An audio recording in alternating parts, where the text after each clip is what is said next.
last but definitely not least, but by far the most difficult, is our 1/2 inch series of curved lines.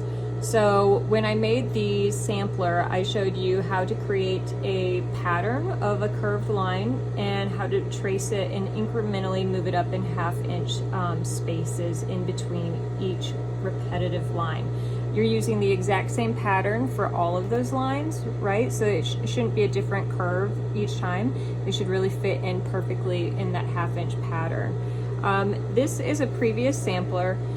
There are things, some of these lines definitely missed the pencil line, right? We do see really consistent stitching and back stitching at the beginning and end of each line, which is fantastic. It does a great job of utilizing all of the space and not giving up when there's a little bit left. And I do want to point out certain inconsistencies, and you'll see a lot of this if this is the first time you're sewing curves.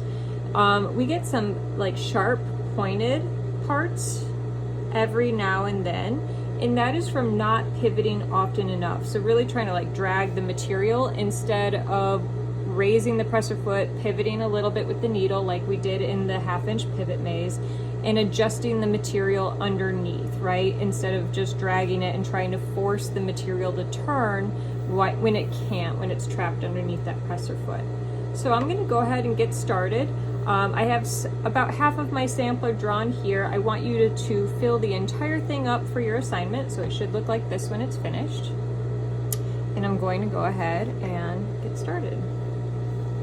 All right, so again, I'm going to return to proper sewing with my seam allowance towards the interior of the machine and the body of my fabric towards the outer. As I work through this piece, I will be in the interior, so I won't be able to see my seam allowance at all, really, but I am judging it off of my pencil line, so I'm being consistent there. When I start sewing, I want to make sure that the direction of my line is in the direction of the needle. So if I start like sewing this, there's no way without twisting and like torquing the fabric that I'm going to be able to get my needle on that pencil line. So I'm making sure my pencil line is in perfect alignment with the needle. I'm going to raise up my presser foot, insert my fabric underneath, and then I can start to sew. So I'm going to go ahead and stitch and back stitch. This sampler we are by far going to do as slowly as possible, and definitely slower than the other two. I'm going to begin sewing, and I'm being really gentle with the curve of my fabric. As soon as I think that one stitch might take me off my pencil line, it's time to walk the machine with the curve, or the wheel of, it's time to walk the needle with the wheel of the machine. That is a tongue twister. So I am turning the wheel very gently, and as I do that, I can raise up my presser foot. My machine, my Industrial has a knee press, which makes it a little bit easier. It also has this lever here, but it's more intuitive to do it with my knee. You want to raise up your presser foot and pivot your fabric so that you are in alignment again with the pencil line to your needle. And you can sew a few stitches again. Raise it up, adjust. It's going to be constant adjustments. And I am sewing very slowly.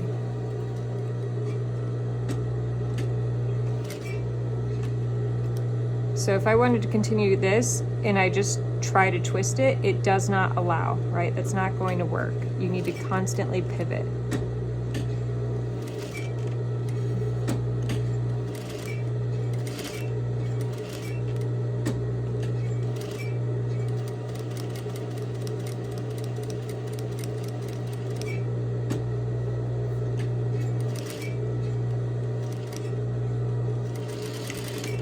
Okay, stitching and back stitching at the end. I'm going to rotate that wheel just to release the threads and check out how I did.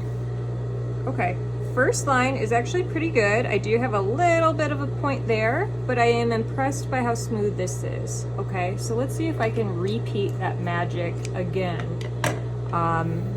And I really mean, it is magic. This is not easy. So again, I'm lining up my stitch line in the direction of the needle, even if my piece is now like on a diagonal, okay? I'm sewing with the piece in the direction of my theoretical seam. Stitching and back stitching. Now I'm at the point already where I'm going to start walking it, raising up that presser foot, releasing the piece so it doesn't get puckered. I might have to do walk the machine a few stitches, raise it.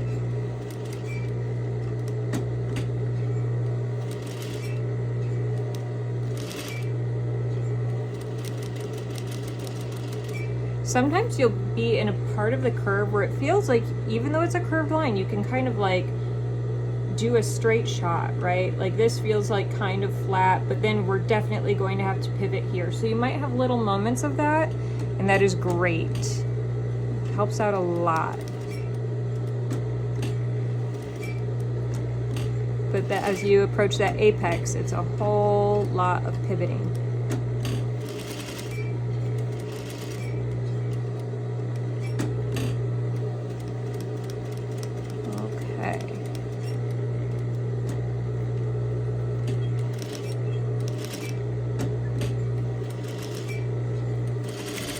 All right, let's see how I did here.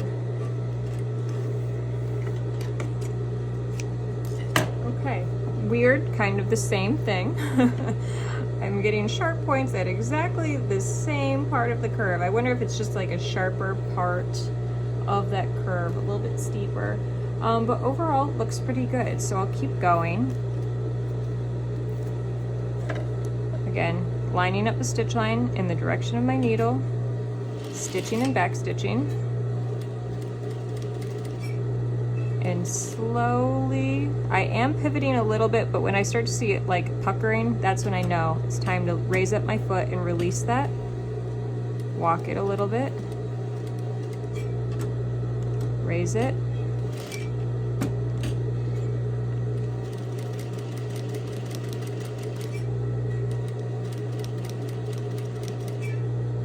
okay. Pivot,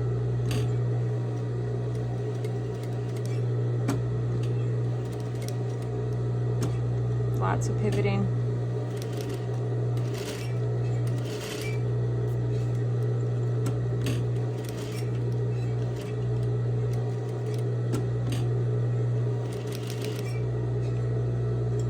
I think this must be the steep part of that curve.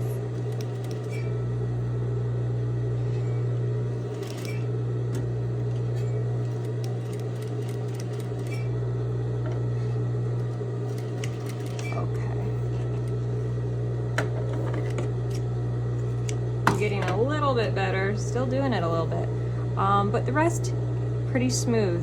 Okay, pretty smooth. I'm pretty proud. Keep going.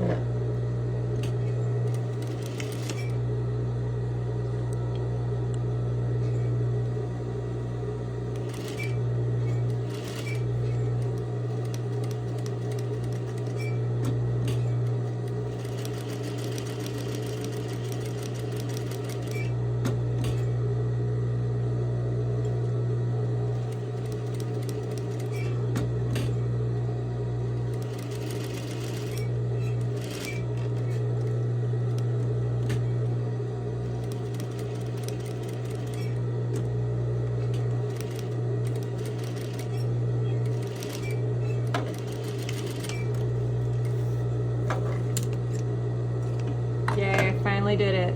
Okay, so we can overcome that curve. Although I did stray a little off here, okay? So it is a total process. Like, it is, no pun intended, an actual learning curve. This takes a lot of time to get it right. I'll do like one or two more. And even though you're sewing the same curve over and over again, it does not feel like you're repeating it. It's just as difficult every single time. I don't think sewing curves ever really gets easy, right? Like, you always have to be like really mindful and cautious and aware of what you're doing. When we get to sewing our seam samples, our curved seam samples down the road, I'll show you more of what it looks like when it affects the like shape of a garment. Right now, this is kind of like a topical or 2D element. But when it affects the shape, then it's even more intense. So maybe think of like a collar shape or something like that. Okay, I finally did it.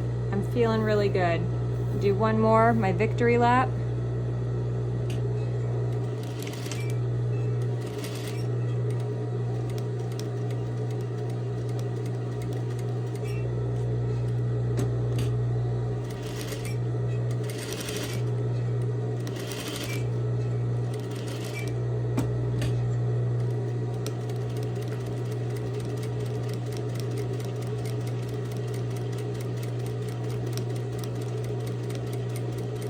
All right, let's see. I'm excited. I think I finally got one of those sharp points from not pivoting enough. It's smooth down here, but I have a little, tiny little peak. So that's something that I noticed. I did stray from the line, right? And that's giving me that peak. So you'll definitely, as you sew more, I'm going to turn my machine off. As you sew more, you'll definitely start to recognize like when you're sewing perfectly versus when you stray a little bit. That's not enough to ruin my day, for sure. I'm still pretty proud. And like I said, I got this part out smooth 2 times in a row, where I was seeing that kind of like angular point here in these 3 for sure. So it is a constant process. I do want you to continue, right? So trace your lines and fill it all the way up with stitches until it looks like this. All right, enjoy.